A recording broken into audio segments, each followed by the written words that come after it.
জীৱনত মানে কি প্ৰেম কৰি চালোঁ, প্ৰেম কৰিলোঁ, প্ৰায় 8 বছৰ প্ৰেম কৰিলোঁ।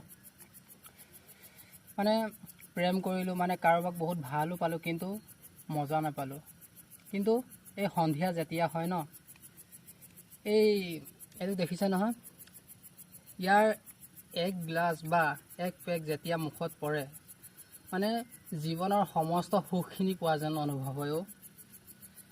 প্ৰেম কৰি যিমানটো সুখ পাইছিলোঁ তাতকৈ 10 গুণ বেছি সুখ পাওঁ।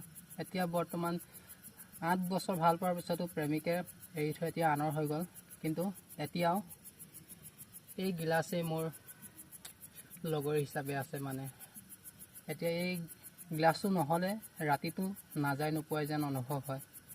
সেইবাবে আৰু এতিয়া এই গিলাচটো ধৰিলেই গোটেই ৰাতিটো সুখ একদম শান্তিৰে পাৰ কৰিব পৰা যায়।